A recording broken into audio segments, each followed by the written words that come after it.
എങ്ങനെ വിഷമമില്ലാതിരിക്കും? ഇത്ര ദിവസം താമസിച്ച ഫ്ലാറ്റ് അല്ലേ, വിട്ടിറങ്ങേണ്ടി വരിക എന്ന് പറയുമ്പം വിഷമം തന്നെയാണ്. എനിക്ക് ഇത്തരം ചീപ്പ് സെന്റിമെന്റ്സ് ഒന്നുമില്ല. ഫ്ലാറ്റ് ഷിഫ്റ്റ് ചെയ്യുന്നു, ദാറ്റ്സ് ഇറ്റ്. ശേ, താമസിച്ചു തുടങ്ങി കൊതി തീർന്നില്ല. അതിന് മുന്നേ ഇറങ്ങേണ്ടി വന്നപ്പോൾ എന്തൊരു മാതിരി. കുറച്ചുകൂടെ വിശദമാക്കി പറഞ്ഞ നീ കാല് കുത്തിയപ്പോഴേക്കും കിടപ്പാടം പോയി കിട്ടി. എന്ത് ചെയ്യാം, എല്ലാം പോയി കിട്ടി. ഞാൻ ആവുന്നത്ര പറഞ്ഞു നോക്കി. അസോസിയേഷൻകാരിൽ എതിർപ്പുള്ളവരായിരുന്നു കൂടുതലും. ഒറ്റയ്ക്ക് എന്നെ കൊണ്ട് അടിച്ച് നിൽക്കാനേ പറ്റിയില്ല. പോട്ട് ദേവേട്ടാ. ശരി, അവിടെ അങ്ങനെ അതേതായാലും നന്നായി. അവിടെ അത്ര എതിർപ്പുള്ള ആൾക്കാരുടെ ഇടയിൽ താമസിക്കുന്നതിൽ നല്ലതാ. അല്ല ആനന്ദ് മോനെ, ഞാൻ പറഞ്ഞു ഒരാണും പെണ്ണും ഒറ്റയ്ക്ക് താമസിക്കുന്നുണ്ട്, ഒരു കുഴപ്പമില്ലെന്ന്. ഉടനെ അവർ പറയുക അതാണോ ഞാനും പൂർണിമയും കല്യാണം കഴിഞ്ഞിട്ടും ഒറ്റയ്ക്കായി പോയെന്ന്. എല്ലാം പറയാൻ പറ്റുമോ? കുട്ടികളില്ലാതെ സങ്കടം ഇനി ദേവേട്ടന് വേണ്ട.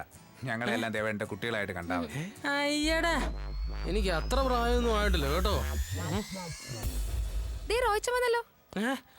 ദേവേട്ടനെ പറ്റി കുറച്ചു നേരം ആയുള്ളൂ. പിന്നെ റോയിച്ച, ഞാൻ നിങ്ങൾക്ക് വേണ്ടി ഒരുപാട് വാദിച്ചു നോക്കി, പക്ഷെ ഫലം ഉണ്ടായില്ല കേട്ടോ. അതെനിക്കറിയാലോ. പുതിയ വീട് റെഡി, അപ്സ്റ്റേഴ്സാ. നമുക്ക് കണ്ട് ഇഷ്ടപ്പെട്ട് കഴിഞ്ഞാൽ ഇന്ന് തന്നെ അങ്ങോട്ടേക്ക് മാറാം. പക്ഷേ അത്ര തിരക്ക് പിടിക്കേണ്ട കാര്യം ഇല്ലല്ലോ റോയിച്ച. അസോസിയേഷൻകാർ 15 ദിവസത്തെ സമയം തന്നിട്ടില്ലേ? അസോസിയേഷൻകാരുടെ ഒരേ ഏർപ്പാടിനോട് എനിക്ക് താല്പര്യമില്ല. വീട് കണ്ട് ഇഷ്ടപ്പെട്ട് കഴിഞ്ഞാൽ ഇന്ന് തന്നെ അങ്ങോട്ടേക്ക് മാറും. ടോണിയുടെ അസൗകര്യം ഞാൻ മനസ്സിലാക്കുന്നു, പക്ഷെ എങ്ങനെയെങ്കിലും. എന്താ സാജ ഇത്? ഇത്രയും പവിത്രമായ ഒരു കാര്യത്തിന് സാജന ഉപദേശിക്കാൻ തയ്യാറായി നിൽക്കുന്ന എന്നോടാ കഷ്ടം. അല്ല, എനിക്ക് ഇങ്ങനത്തെ കാര്യത്തിനൊന്നും വലിയ കഴിവില്ലേ, അതുകൊണ്ടാണ് ചീറ്റിപ്പോയത്. ഞാൻ കുറച്ചൊക്കെ പ്രാക്ടീസ് ചെയ്തിരുന്നു, പക്ഷേ അവളുടെ ബോൾഡ്നെസ്സിന് മുമ്പിൽ ഞാൻ ആകെ തകർന്നു പോയി. സത്യം പറയാലോ, ഇത്ര ഞാൻ ഒരിക്കലും പ്രതീക്ഷിച്ചില്ല. അല്ല, അന്ന് കണ്ടതിൽ പിന്നെ വീണ്ടും കണ്ടിരുന്നോ? ഇല്ല. അവിടെയാണ് പ്രശ്നം. വീണ്ടും കാണണമായിരുന്നു. സാജ, ഇതൊരു ഗെയിമാണ്. നമ്മൾ ഇഷ്ടപ്പെടുന്ന പെൺകുട്ടിയെ നമ്മൾ ആദ്യം അപ്രോച്ച് ചെയ്യുന്നു, പിന്നെ ക്രിയേറ്റ് ചെയ്യപ്പെട്ടൊരു സാഹചര്യത്തിൽ വെച്ച് വീണ്ടും കാണുന്നു. അവിടെ വെച്ച് കാണുമ്പോൾ കയറി അങ്ങ് ഹെഡ് ചെയ്യണം. അവള് പരമാവധി രക്ഷപ്പെടാൻ ശ്രമിക്കും. പക്ഷേ തൻ്റെ പേരവളുടെ മനസ്സിൽ പതിഞ്ഞിട്ടുണ്ടാവും. എന്തിനാണെന്നറിയോ? വീണ്ടും കാണുമ്പോൾ വേഗം രക്ഷപ്പെടാൻ. ഇതാണ് ഒന്നാമത്തെ ഘട്ടം. സാജനിപ്പോ ഈ ഘട്ടത്തിലാണുള്ളത്. അപ്പോൾ ഇത് ഘട്ടങ്ങൾ വേറെ തിരിച്ചിട്ടുണ്ടോ? എത്രാമത്തെ ഘട്ടത്തിലായത്? സാജ, ഫ്ലോകളെയല്ലേ, ഞാനൊന്ന് പറഞ്ഞെടുത്തോ. സോറി. ഇനി രണ്ടാമത്തെ ഘട്ടം. ഇവിടെ സാജൻ അവളെ മാക്സിമം വെറുപ്പിക്കണം. മാക്സിമം അവളുടെ പുറകെ നടക്കുക, അവളുള്ള സ്ഥലത്തൊക്കെ നാണം കെട്ട് കയറി ചെല്ലുക. അങ്ങനെ അവളുടെ മനസ്സിലുള്ള തന്നോടുള്ള ദേഷ്യം ഇരട്ടിപ്പിക്കണം. അയ്യോ, അങ്ങനെയൊക്കെ പറഞ്ഞാൽ അവൾ ഒരിക്കലും എന്നെ കാണാൻ പോലും ആഗ്രഹിക്കില്ല. പിന്നെ കല്യാണം അങ്ങനെ നടക്കും? കല്യാണമൊക്കെ അവിടെ നിൽക്കട്ടെ. സാജനാദ്യം അവളുടെ മനസ്സ് കയറി പറ്റാൻ നോക്ക്. ഇപ്പോൾ അവളോട് ലോകത്തിലെ ഏറ്റവും വെറുക്കുന്ന ആരാണെന്ന് ചോദിച്ചാൽ അവൾ പറയും സാജനയാണെന്ന്. നമുക്ക് ഈ സീനൊന്ന് മാറ്റിപ്പിടിക്കണം. ഒന്നുകിൽ ആൾക്കൂട്ടത്തിൽ വെച്ച് അവൾ സാജനോട് ചൂടാവണം, അല്ലെങ്കിൽ ഒരടി അടിക്കാം. ആ കിട്ടിയ അടി, അല്ലെങ്കിൽ അവൾ വിളിച്ച തെറി. ഇത് മനസ്സിൽ വെച്ചിട്ട് ഷാറൂഖ് ഖാൻ്റെ മുഖഭാവത്തോടെ സാജൻ അവളോട് പറയണം, ഇനി ഞാൻ നിന്നെ ശല്യപ്പെടുത്തില്ല, സോറി എന്ന് പറഞ്ഞിട്ട് പോകുന്ന വഴി കരയാതെ കരഞ്ഞുകൊണ്ട് ഒരു നോട്ടം നോക്കിയിട്ട് ഫ്രെയിമിൽ നിന്ന് പതിയെ ഔട്ടാവുക. പിന്നെ ഒരിക്കലും സാജൻ അവളുടെ പുറകെ പോകരുത്. അപ്പോൾ നമ്മൾ അവളുടെ പുറകെ നടന്ന സ്ഥലങ്ങളിലൊക്കെ ചെല്ലുമ്പോൾ സാജനെ അവൾ വല്ലാണ്ട് മിസ് ചെയ്യും.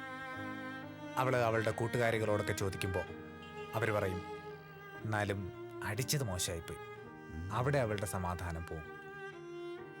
ശേഷം അവൾ സാജനോട് വന്ന് മാപ്പ് പറയുന്നിടത്ത് നിങ്ങളുടെ പ്രണയം ആരംഭിക്കും. ഞാൻ സമ്മതിച്ചിരിക്കുന്നു ടോണി. ഞാൻ എന്താ തരാം? എൻ്റെ കൈ ഇപ്പോൾ ഒന്നും വേണ്ട, എന്തെങ്കിലും വേണോ ഞാൻ പറഞ്ഞോളാം.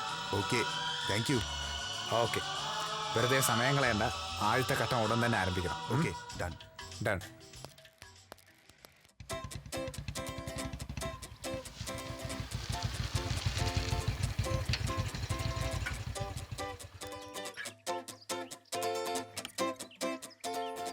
റോയി അല്ലേ? ഞാൻ തന്നെ. വാ.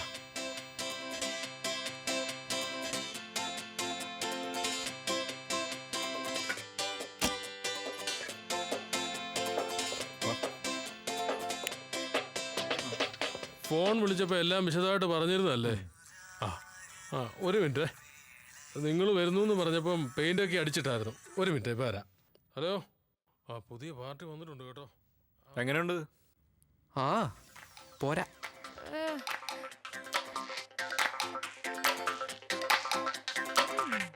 ഏയ് കുഴപ്പമില്ല റോയ്ച്ച. എന്താണ് ആനന്ദ്, നിനക്ക് ഇഷ്ടപ്പെട്ടില്ലേ? നമ്മുടെ ഫ്ലാറ്റിന് അത്രയും പോരാ റോയിച്ച. എന്ന് പറഞ്ഞാൽ അതുപോലെ ഒരെണ്ണം കിട്ടണവരെ അവിടെ താമസിക്കണമെന്ന് നീ പറയണേ? അതല്ല, നമ്മുടെ ഫ്ലാറ്റിന് അത്രയും പോരാ. കുഴപ്പമില്ല, നമുക്ക് താമസിക്കാം. അപ്പോൾ ഇത് ഉറപ്പിച്ചാലോ? അതോ ടോണിയും മാറും വന്ന് കണ്ടിട്ട് മതിയോ? വേണ്ട റോയ്ച്ച, ഇതങ്ങ് ഉറപ്പിച്ചോ. ഇനി അവരിത് സമയം കണ്ടെത്തി വന്ന് കാണുന്ന മുമ്പേ വേറെ ടീം ഇത് കൊണ്ടുപോകും. എന്തായി? ആ എന്നാ അഡ്വാൻസ് പിടിച്ചു. ആ പക്ഷേ എഴുത്തും കുത്തൊക്കെ ഇന്ന് തന്നെ ശരിയാക്കണം. ഒത്ത ഇന്ന് തന്നെ ഞങ്ങൾ ഇങ്ങോട്ട് ഷിഫ്റ്റ് ചെയ്യും. ആ അപ്പം അഡ്വാൻസ് തന്ന സ്ഥിതിക്ക് പറയാം. ആ അല്ലേ, റോയിച്ചൻ അറിയാവുന്ന കാര്യം തന്നെയാ. ഇവിടെ ഈ ആൾക്കാർ വെറുതെ പറഞ്ഞുണ്ടാക്കുന്ന ഓരോ കഥകളാ. ശരിയാ, പറഞ്ഞുവരുമ്പോൾ ഒരു പെണ്ണിവിടെ മരിച്ചിട്ടുണ്ട്. അതിനുശേഷം നാട്ടുകാരുണ്ടാക്കിയ കഥകൾ കാരണം ഇതുവരെ ഈ വീട് വാടകയ്ക്ക് പോയിട്ടില്ല. ഇന്നത്തെ കാലത്ത് നിങ്ങൾ ചെറുപ്പക്കാർക്കൊന്നും പ്രശ്നമല്ലെന്ന് അറിയാം. അതുകൊണ്ടാണ് ഇത് ബാച്ചേഴ്സ് കൊടുക്കാന്നങ്ങ് വിചാരിച്ചത്. അപ്പൊ ഇത് പ്രേതമുള്ള വീടായിരുന്നല്ലേ? ചുമ്മാ അവിടെ ഒരു ചുക്കും ഇല്ല. ഇവിടുത്തെ നാട്ടുകാർ കുറെ കലാബോധമുള്ളവരായതുകൊണ്ട് ഇങ്ങനെ കുറെ കഥ ഉണ്ടാക്കുന്നത് മാത്രം. അതെ, മരിച്ച പെൺകുട്ടിയുടെ പേരെന്തായിരുന്നു? ഷീബ ചാണ്ടി. ഇത്രയും വിശദമായിട്ട് പറയേണ്ട കാര്യം ഉണ്ടായിരുന്നില്ല ചേട്ടാ. ഓ, അപ്പൊ റോയ്ച്ച നമ്മളിൽ നിന്ന് മറച്ചു വെക്കുകയായിരുന്നല്ലേ? എന്നാലും റോയിച്ച, ഇത് നമുക്ക് വേണോ? ഏതായാലും ഈ മണ്ടൻ കഥ വിശ്വസിച്ച് ഇങ്ങോട്ട് മാറാതിരിക്കാൻ ഞാനില്ല. ഇനി എനിക്ക് ഒരു നിമിഷം പോലും ആ ഫ്ലാറ്റിൽ താമസിക്കാൻ പറ്റില്ല. റോയിച്ച, ചാവാൻ തീരുമാനിച്ച എളുപ്പവഴി നോക്കിയാ പോരെ, വെറുതെ ബിൽഡപ്പ് ഇട്ട് നശിപ്പിക്കണോ? ഓ, മനസ്സിലായില്ല. അതിവിടെ താമസം തുടങ്ങുമ്പോ റോയിച്ചന് മനസ്സിലായിക്കോളും. ഏത് മുറിയിലായിരുന്നു? വെറുതെ സംസാരിച്ച് കാടകയറല്ലേ സാറേ. വന്നേ, ഞാനെല്ലാം പറഞ്ഞുതരാം. ചേട്ടാ വൈകിട്ടാണോ? ഓക്കെ, വളരെ നന്ദി ഉണ്ടിട്ടാ. ആ താമസിക്കല്ലേ, ഇവിടെ വന്ന് നിൽക്കണോ?